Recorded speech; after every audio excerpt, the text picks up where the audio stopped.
Oppenheimer was a leading voice in wanting arms control. He knew that nuclear Armageddon could be imminent if there was going to be a huge nuclear arms race. Oppenheimer's reaction to when the first nuclear bombs were dropped on Hiroshima and Nagasaki were mixed. There was obviously a professional pride that this project that he had masterminded had paid off. But at the same time, what he was aware of, that everything he had created was causing death on a monumental scale.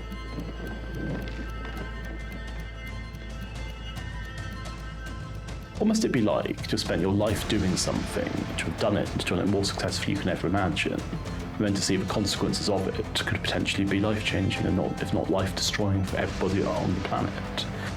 And certainly he was somebody who, after the war and after the launch, I think he was mistrusted because he didn't seem particularly positive about what he'd done. He seemed to be rather racked with guilt. There was a big worry that actually by triggering a nuclear explosion, you might cause the entire atmosphere to burn up. And if that happened, that would be the end of the world.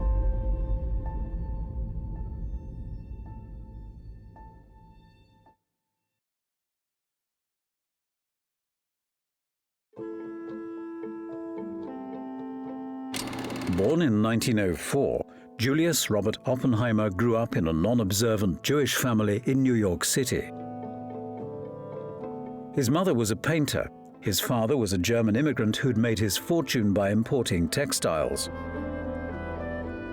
The family lived in Manhattan and had an enviable art collection, which included works by Picasso and Van Gogh. In 1911, young Julius Oppenheimer entered the Ethical Culture Society school, which was founded as part of a secular humanist movement that aimed at grounding children in ethics. Here, Oppenheimer found his calling. He excelled academically and took a keen interest in chemistry.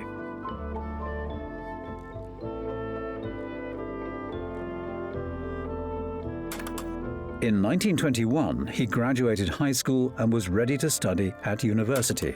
But a bout of colitis after a family vacation in Czechoslovakia rendered him weak and bedridden. He recovered in New Mexico, where he developed an affinity for Southwestern America.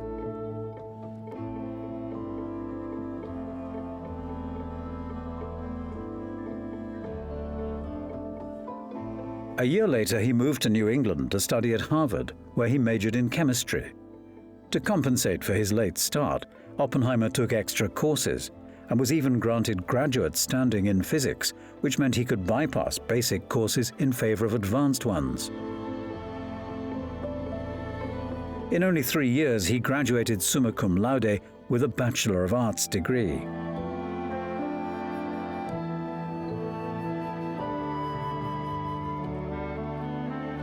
After Harvard, he was accepted by Christ's College, University of Cambridge, for further education.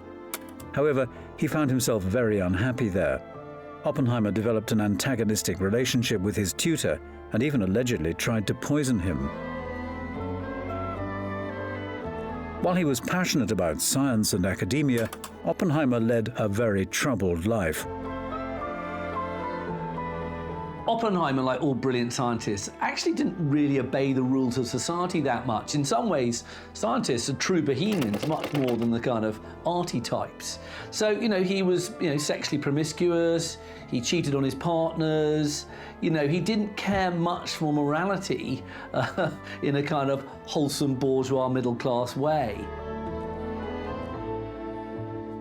So he cut this very kind of, strange figure. He was also terribly thin. He was very underweight. He often got ill. He was a chain smoker. He studied mysticism. He wasn't a straightforward, man in a white lab coat. He was a very quirky, very bohemian, very complicated figure. On the 22nd of August 1939, Albert Einstein and Leo Szilard sent a letter to the 32nd President of the United States, Franklin D. Roosevelt. The two scientists warned Roosevelt that the Germans were harboring uranium sources for research into nuclear fission, which could lead to the creation of highly destructive bombs. This letter would soon change the very course of the world.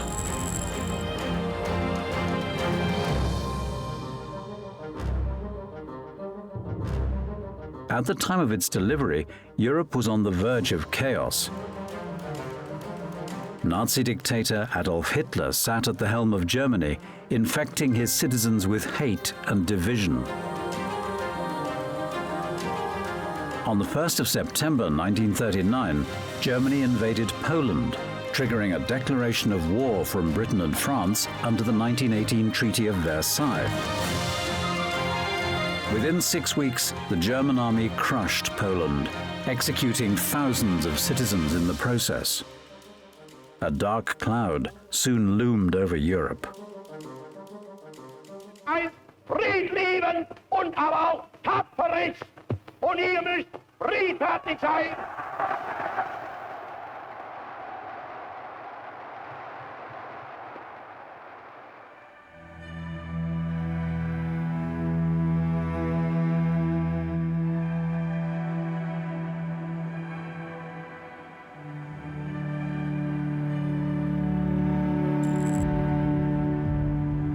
It was not until 1941 that the conflict spread beyond Europe's borders. In the December, Japan launched a surprise attack on US naval base Pearl Harbor. The military strike killed over 2,400 people and destroyed 19 US Navy ships. The reason why it was so symbolic and so successful was that America had never been attacked like that on their home shores, especially in the modern era. And it was proof that the Japanese were this highly mechanized force, utterly ruthless, who could commit an act like this of absolute audacity and absolute violence. As his citizens mourned, FDR retaliated fast, declaring war on Japan and bringing the US into the most destructive conflict in history.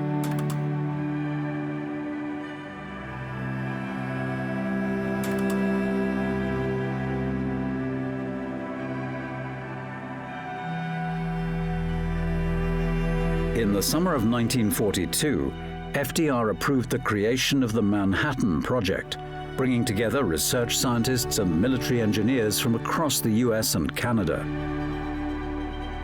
The birth of the atomic bomb finally commenced. The Manhattan Project has got lots of different roles, if you like. The primary role, of course, is to build a nuclear bomb that you can use, in the war. Some of the other roles are also to try and establish what level of nuclear capacity do other countries have, and of course, especially Nazi Germany. Of course, the Manhattan Project is also there to construct all the stuff around to build a nuclear bomb. So it's got to mastermind factories, it's got to mastermind getting hold of uranium, it's got a mastermind creating plutonium. So it's got lots and lots of different roles. And this is going to take place initially, masterminded from Manhattan, hence the name, but it's going to take place in locations all over the United States, all the way through to California and even in Canada. General Leslie Groves of the Manhattan Engineer District commanded the project. A hard-headed leader with an intensity often feared by his inferiors, Groves stopped at nothing to make the mission a success. Even though Groves wasn't a genius, his single act of genius, the one thing he really gets right, is to appoint Oppenheimer.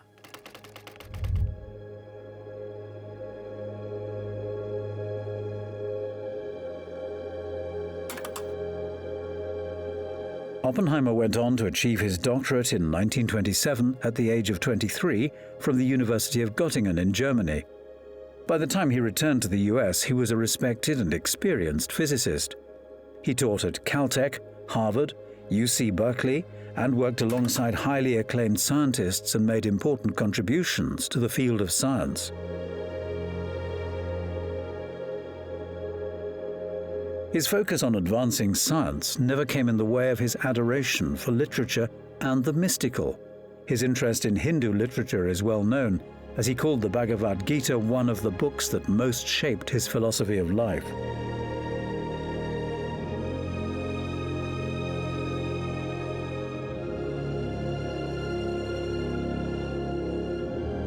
Oppenheimer remained uninformed on global affairs until the 1930s, after which he became increasingly involved in international politics.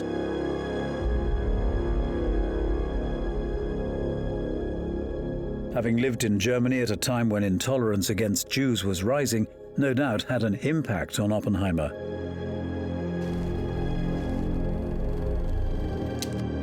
He supported social reform and often donated to leftist causes, making him a contentious figure in the scientific world.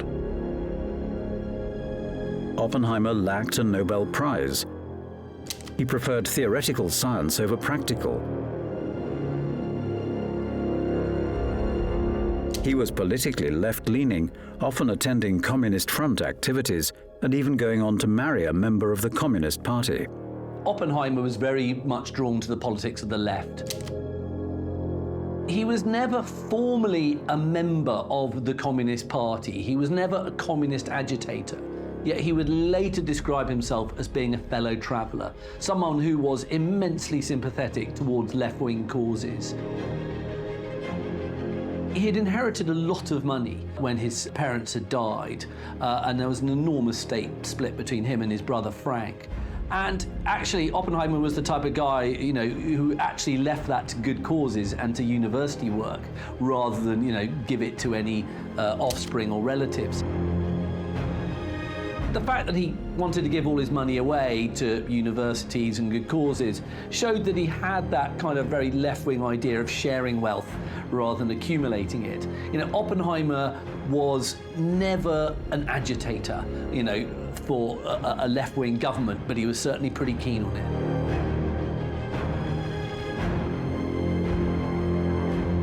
Oppenheimer's political activities and Oppenheimer's political sympathies actually drew the attention of the FBI, the Federal Bureau of Investigation.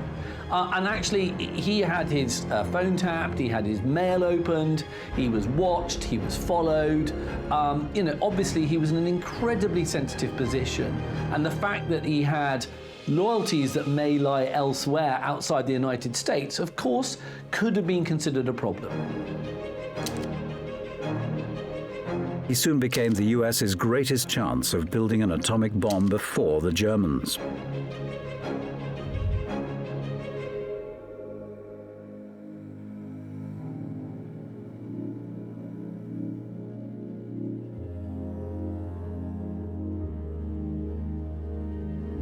The most secretive project in US history took place in Los Alamos, New Mexico,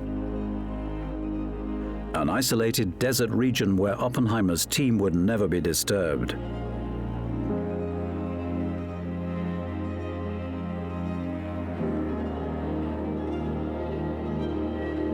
There were very, very few people working on the Manhattan Project that knew what was happening.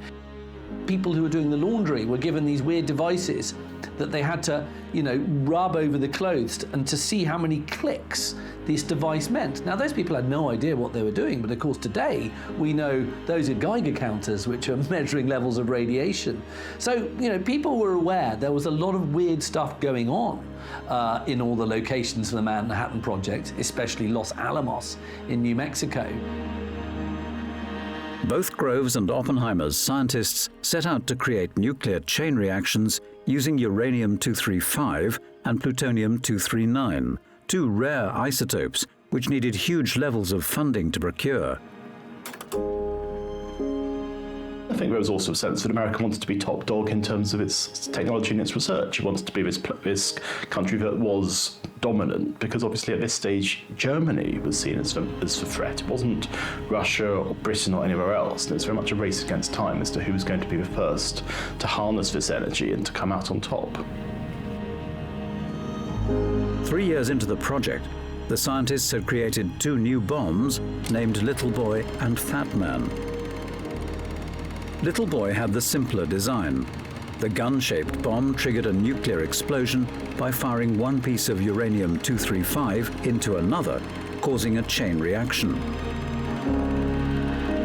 Fat Man was in turn the more complex of the two. A bulbous, 10-foot bomb containing a sphere of metal plutonium-239, it was surrounded by blocks of explosives that were designed to produce an extremely accurate implosion. However, the high risk and high cost of Fat Man made the Los Alamos scientists feel uneasy. And so, Oppenheimer's team insisted on a test run. Minus 20 seconds. Minus 10 seconds. Minus 5 seconds.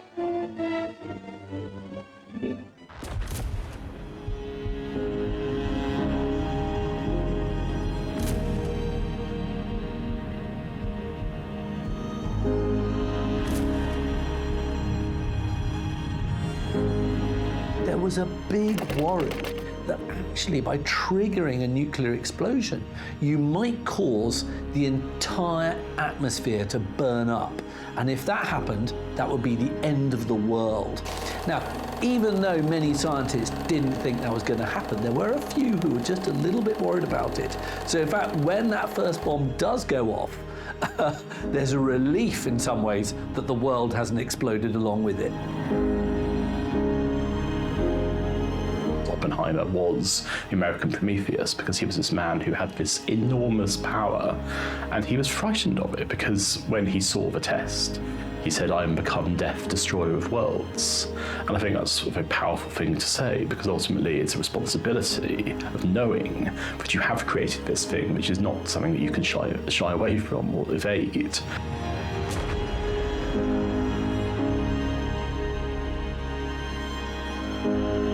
The entire Trinity test was not just for fun, it was leading to what's going to become probably the most single notorious act of the 20th century. The Trinity test succeeded, and onlookers finally realized the enormity of the bomb's power. The Allied powers secured victory in Europe in May 1945. The Nazi Empire finally fell after 6 long years, and Hitler escaped to his bunker to die by cyanide. However, for the United States, the war was not over yet. Trouble still brewed in the Pacific, and American blood continued to spill. After VE Day was declared in Europe, there was a real problem, but America and the rest of the Allied powers were still at war with Japan. And Japan showed absolutely no signs of surrendering.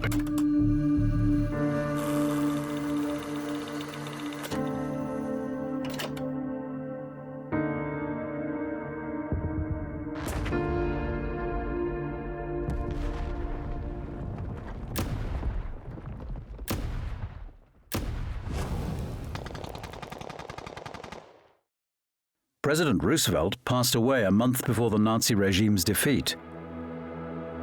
Harry S. Truman assumed the role of president, only learning of the Manhattan Project's existence 24 hours into the job. The major task of leading the world to peace now landed in Truman's hands.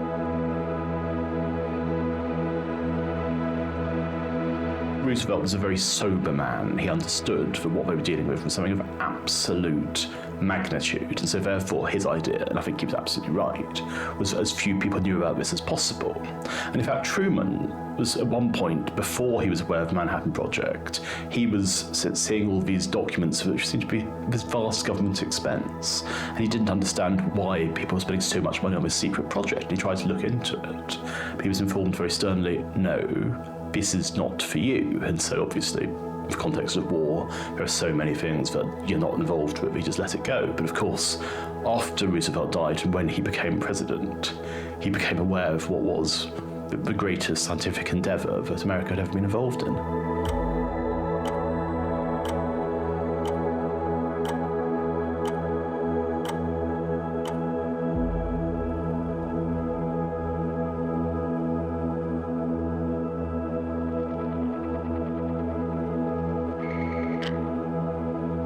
Japan showed no sign of bowing down.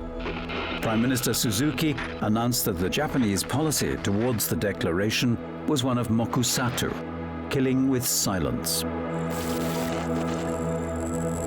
From that moment, the dropping of the atomic bomb was inevitable.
At 8:15 a.m. on the 6th of August 1945, the lead plane Enola Gay released the Little Boy bomb over Hiroshima.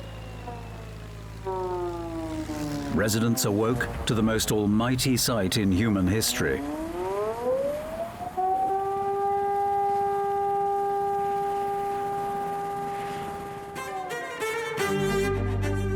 Little Boy fell almost 6 miles in 43 seconds before detonating at an altitude of 2,000 feet. 80,000 people died instantly, some even evaporating on the spot. A short time ago, an American airplane dropped one bomb on Hiroshima and destroyed its usefulness to the enemy. You can imagine that if you are in Hiroshima, you're going about your daily business, there's just this flash of blinding white light, and then all of a sudden everything around you is destroyed. And it is something biblical. I mean, you would have genuinely imagined, if you'd seen it, that this was the end of days. Japan at this point was faced with the fact that one of their major industrial and military bases no longer existed. I mean, a huge number of civilians had been killed. It was an act completely without parallel in modern warfare. It was literally the first atomic bomb. You would have expected that they would have thought, we can't carry on. But this is Japan we're talking about. This isn't any other country. And so they refused to surrender on the grounds that their attitude was, well, you can keep bombing us. We don't care. We are not going to surrender to you. But of course, the problem is they didn't really understand what they were up against. The bomb obliterated Hiroshima and its people, and yet the Japanese government still refused to surrender. 3 days later, a second bomb landed on Nagasaki. The devastation at Nagasaki is, make no mistake, it's huge, but because Nagasaki is built in sort of valleys and it's got cliffs and things like that, the explosion was much more contained. So relatively fewer parts of the city were destroyed compared to Hiroshima, but still you have a death toll, approaching 100,000 people. It is still devastating, and it is far greater than any other single bomb can possibly produce. Emperor Hirohito broke the government's deadlock, expressing that the Japanese race will be destroyed if the war continues. And so, on 15th of August, Hirohito announced the end to Japan's suffering over radio broadcast.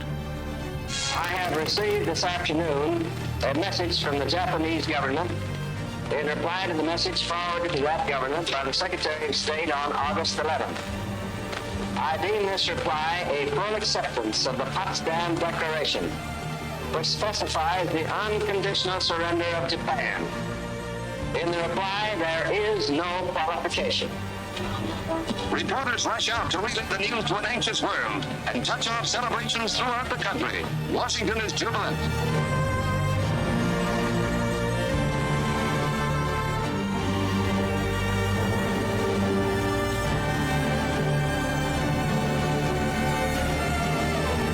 A new wave of cruelty and devastation ended the conflict. Japan officially signed the Surrender Act soon after.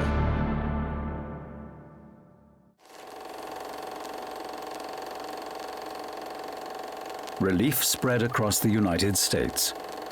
The Second World War was over. Fathers, brothers, and sons could come home again. But what exactly did this new power mean for America?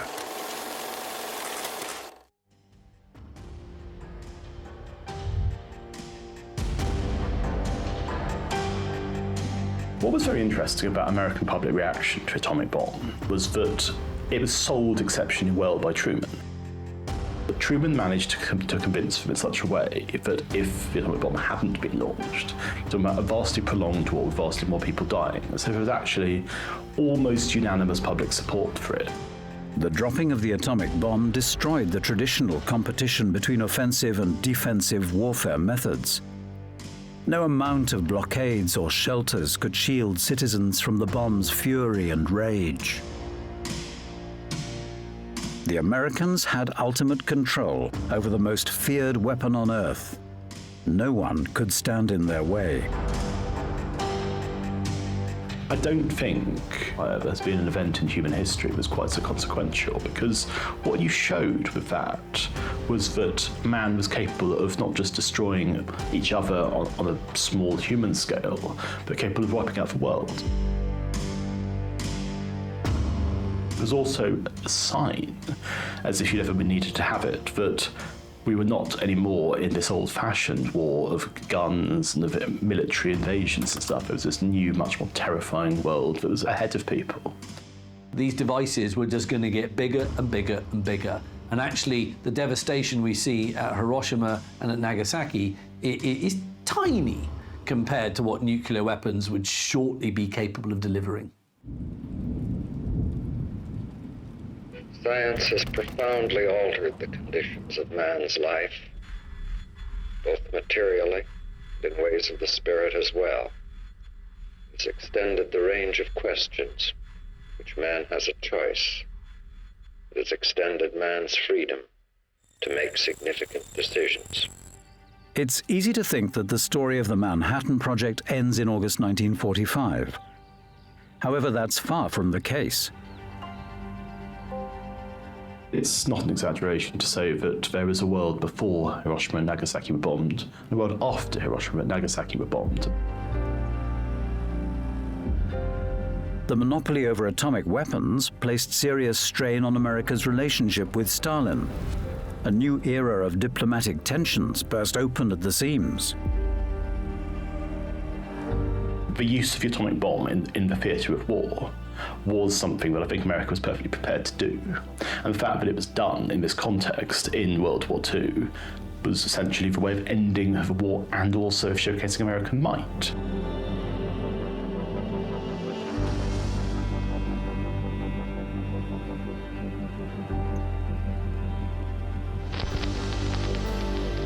The Cold War continued right up to the late 80s, over 40 years after Hiroshima and Nagasaki. Europe suffered division once again, and a nuclear arms race conquered political discourse. Because of the existence of the atomic bomb, what would have, I think, been a conventional World War III between America and the Soviet Union became a Cold War instead. Neither side wanted to go about creating what was known as mutually assured destruction. And while you have this immense power and you have this immense ability to destroy your enemy, there was also the absolute certainty that whoever's going to blink first is going to be the one who's going to be in trouble.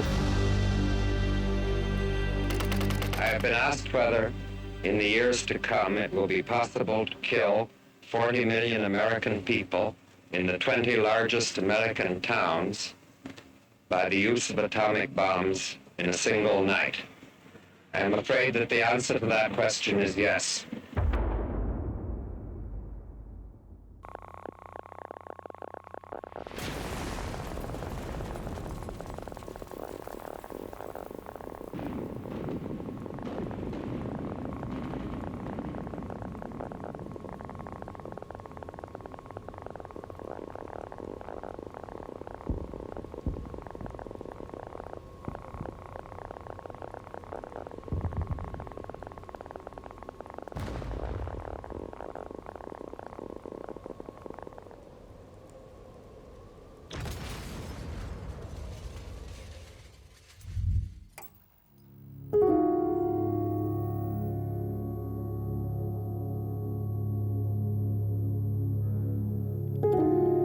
In the aftermath of World War II, the US Congress transferred the Manhattan Project's assets to a new agency, the Atomic Energy Commission.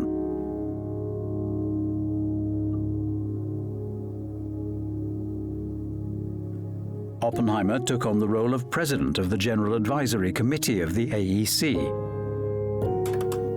However, from his new role sprang a commitment to nuclear disarmament and control, a debate many nuclear scientists found themselves drawn to during the Cold War era.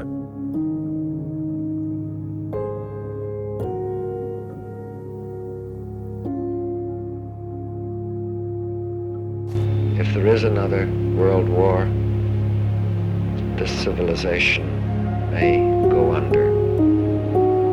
We need to ask ourselves whether we're doing all we can to avert that.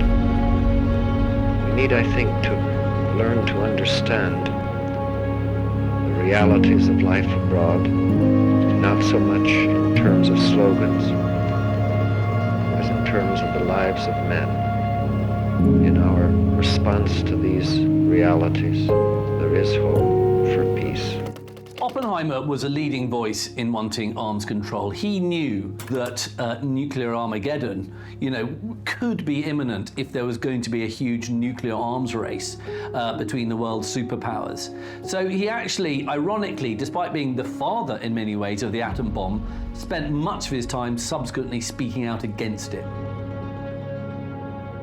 Certainly he was somebody who, after the war and after the launch, was somebody who was, I think he was mistrusted because he didn't seem particularly positive about what he'd done. He seemed to be rather racked with guilt, because ultimately it doesn't matter how much of a scientific breakthrough it is, there are consequences, and Oppenheimer knew the moment he was terrified of them.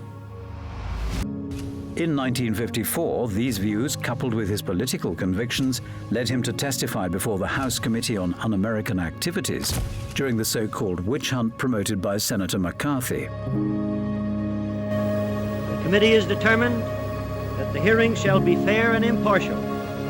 We have subpoenaed witnesses representing both sides of the question. All we are after are the facts.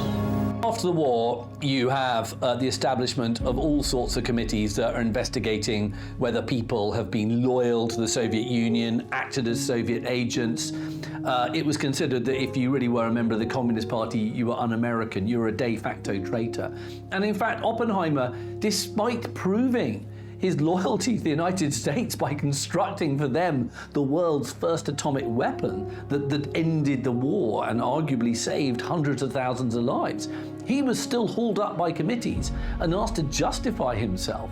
So you have this situation in which eventually Oppenheimer's security clearance is revoked because he's considered to be a threat to national security.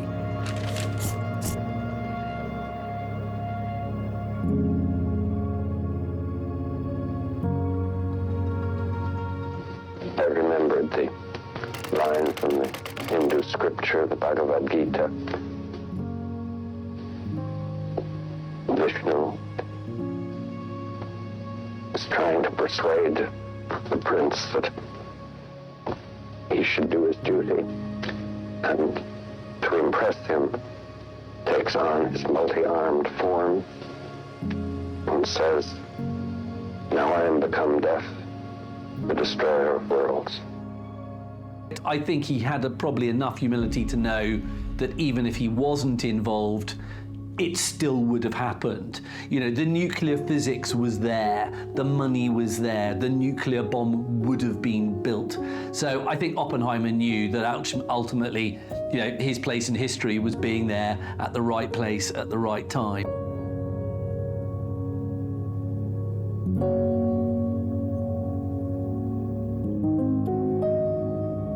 Oppenheimer's testimony at the hearing did little to convince the US government. He was deemed unstable and a security risk.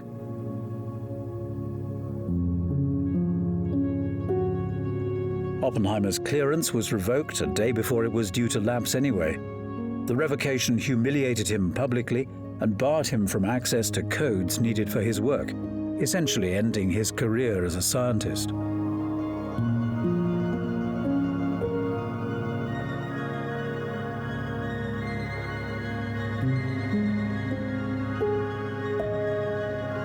With his role as the father of the bomb solidified, Oppenheimer became increasingly worried about the potential danger that scientific inventions could pose to humanity.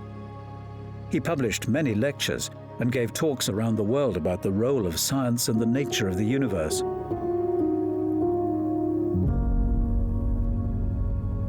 Years later, in 1963, his image was rehabilitated by President John F. Kennedy, who awarded him the Enrico Fermi Award.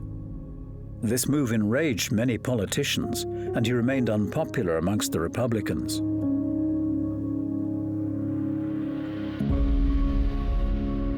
In 1965, he was diagnosed with throat cancer. After undergoing unsuccessful treatment, he fell into a coma on the 18th of February 1966. He died 3 days later at his home in Princeton at the age of 62.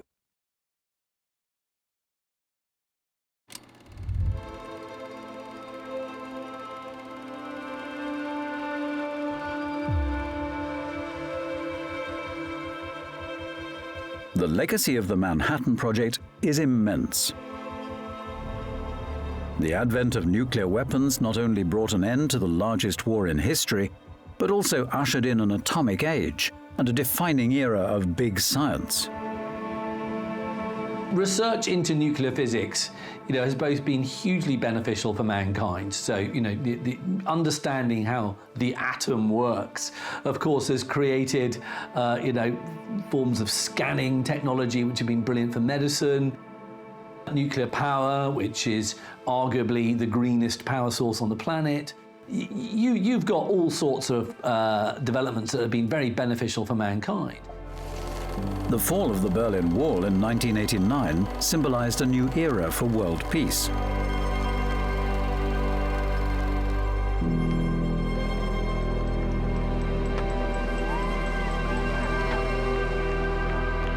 With the West and East united once again, many thought the years ahead would bring an age of nuclear compromise and calm.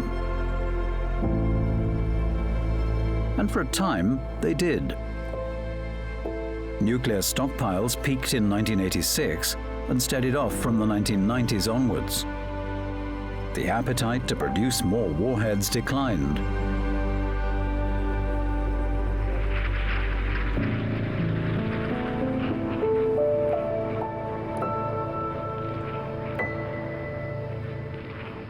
Nevertheless, Vladimir Putin's invasion of Ukraine in 2022 brought fears of nuclear obliteration to the surface once again. The current tension between the West and Russia is merely a new phase in a Cold War that never ended.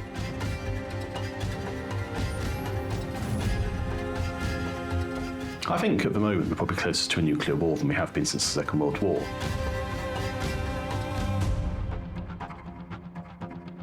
And it's terrifying, really, that we all go about our daily business. And there is this man not so very far from us with his finger on this trigger, and if he pulls the trigger, our lives as we know them will cease to exist. Russia is, I think, the greatest threat to world peace. And I think the fact that Russia has a nuclear capability is worrying. But it's had a nuclear capability in one way or another since 1949, and it's never yet used one in any conflict. So, we just got to keep our fingers crossed.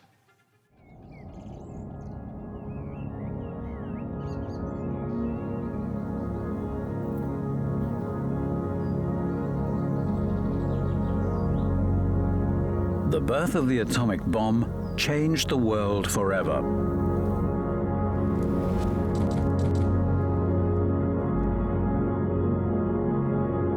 In the years before the Manhattan Project, a weapon of such power was not even remotely imaginable to most people on Earth. And yet, with war comes new inventions, new ways of destroying the enemy, new machines to wipe out human life.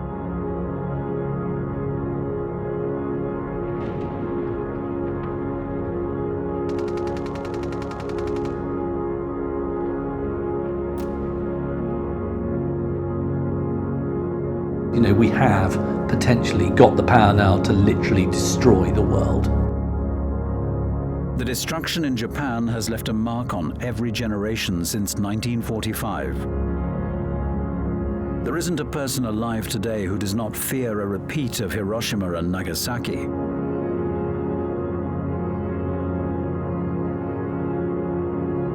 As the only country to have experienced a nuclear attack, Japan stands firm in stating that human beings and nuclear weapons cannot coexist. A profound belief in a world gripped by the nuclear age. I think we've all seen the pictures of what happened in Hiroshima and Nagasaki. We've all seen exactly what nuclear weapons do. I think for anybody like Putin or anybody else in the world who's ever tempted to think about, oh, this might further my own personal heroism or whatever else, should take a look at those pictures and think very hard about what we're about to do, because there are no heroes in this ultimately. You know ultimately that all that it's going to do is lead to untold devastation and untold destruction.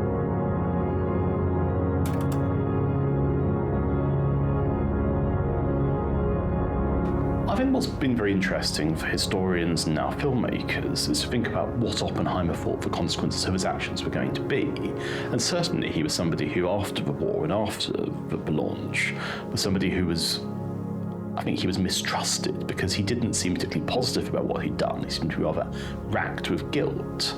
I think that he warned people of the consequences of what he'd done, just as Einstein was somebody who said, I mean, it's debated to what extent Einstein gave any kind of information to those involved in the Manhattan Project, but he certainly wasn't officially involved in it. And Einstein often said later in life that he wished it had never happened. And you can see both men are faced with a situation where you think, well, this could be the greatest catastrophe the world has ever known, because ultimately it doesn't matter how much of a scientific breakthrough it is, there are consequences. And Oppenheimer knew the moment he was terrified of them.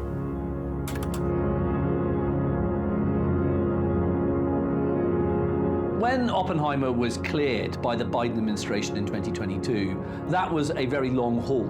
And, it took decades to get, his reputation restored, if you like. US Secretary Granholm vacated the 1954 revocation of Oppenheimer's security clearance, correcting a historical record and vindicating him in the process. What must it be like to have spent your life doing something and to have done it and to have done it more successfully you can ever imagine, and then to see the consequences of it could potentially be life-changing and if not life-destroying for everybody on the planet? So I think that Oppenheimer was racked with a sense of guilt, and he was racked with a sense of what have I done? And that's why it's such a fascinating character, and why I think he's been a hero of his big-budget film this year. In his recent film, director Christopher Nolan delves into the enigmatic persona of Oppenheimer, delving its audience into the mind of a man who struggled with the boundless possibilities of science and the consequences of his actions that brought the world into the age of the atomic bomb.